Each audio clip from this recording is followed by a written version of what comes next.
Today we're tackling a topic that many leaders struggle with, and that's saying no to your team. It sounds simple, right? Saying no, but for many of us, that little word can be loaded with guilt, like we're letting someone down or being unsupportive.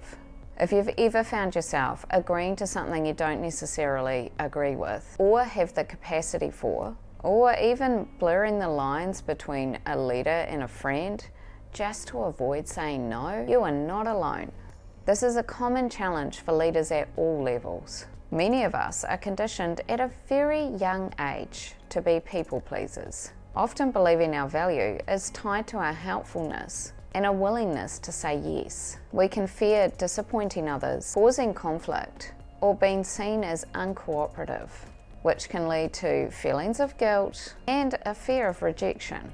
This is a whole lot of internal pressure to maintain harmony and a desire to be liked, which can make it incredibly difficult to maintain boundaries and say no, even when we're overwhelmed and overstretched. But if you're not saying no, you are going to be overwhelmed, overstretched, stressed, and potentially an ineffective leader. Leaders often want to be seen as being really helpful. We want to support our team, and saying no can feel counterintuitive to this. We don't want to damage relationships. We worry that saying no might make us seem unapproachable or unwilling to pull our weight and do the job.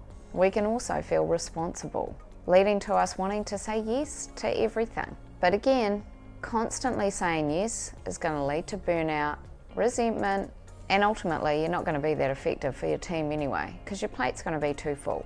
Think of it like this: protecting your boundaries is actually protecting your ability to be an effective leader in the long run.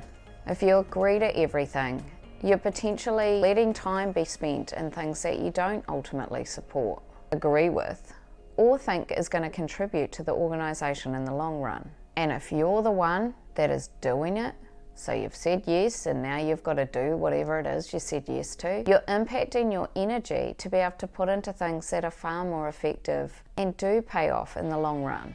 So how do you overcome the guilt of saying no with confidence and clarity? I'm going to start with a few key strategies. Strategy number 1, the emphatic no. This is acknowledging the request, but clearly stating your inability or lack of support for it. So instead of just a blunt no, try something like, I understand that this is important and I appreciate you bringing it to me. However, our current workload doesn't allow us to take this on right now. Let's explore alternative solutions or prioritize this for later. Notice how this starts with empathy by acknowledging the request, but also states it's a no without over-explaining and offers a potential next step. Often this can be used when team members might come up with a new idea or an initiative. You don't want to shut it down, as often the best ideas will come from your team. But obviously you can't take on every new initiative.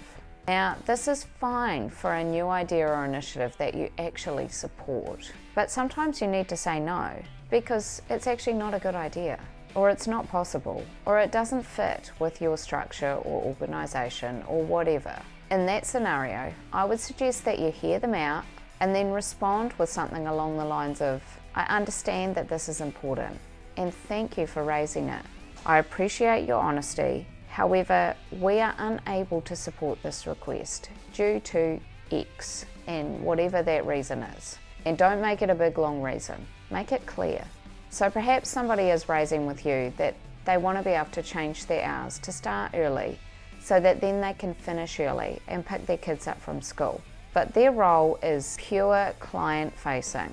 The client facing hours are 8:30 till 5 and their request is to start at 7.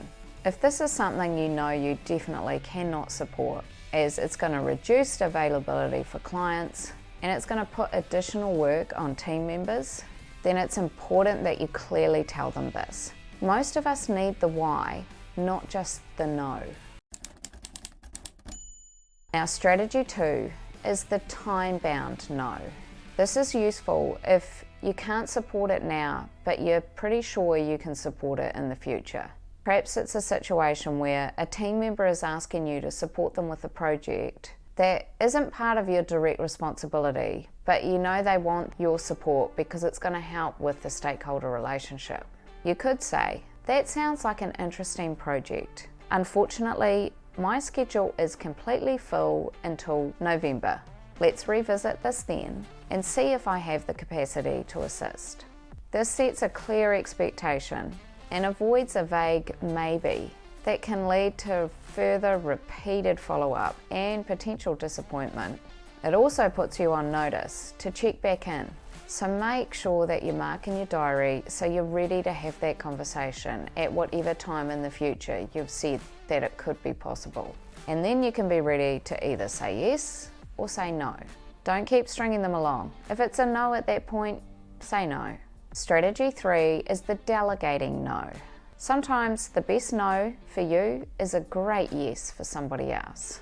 This can be useful where perhaps you're at capacity with a deadline or a project coming up, and a team member needs some help. Rather than rushing through the support with the limited time you can offer them, or alternatively offering them the full support and then staying up really late so that you can meet your own deadline, you could consider connecting them with an alternative option in terms of support.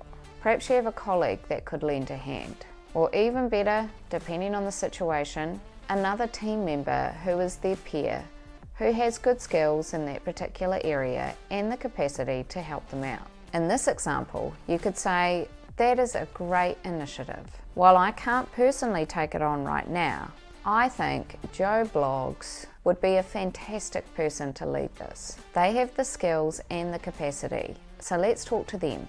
This empowers your team and distributes the workload effectively. It also puts the responsibility of connecting the person with that particular team member onto you. So you're not sending them off to go and talk to that person by themselves. You're the leader.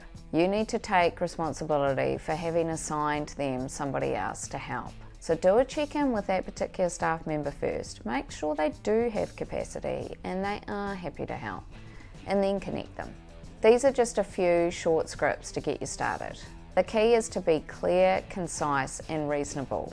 And to remember your no is about protecting your resources and hopefully enabling you to say yes to the right things. Now, if you'd like even more support in handling these tricky scenarios and building stronger boundaries as a leader, you're going to love what we're building at Leadership with Nikki. We're developing a platform to provide you with a number of new tools to support your leadership, particularly around building boundaries, like saying no. Sign up to be the first to hear more at the Leadership with Nikki website. And don't forget to subscribe so that you can hear all the latest tips and tricks. And thanks very much for watching.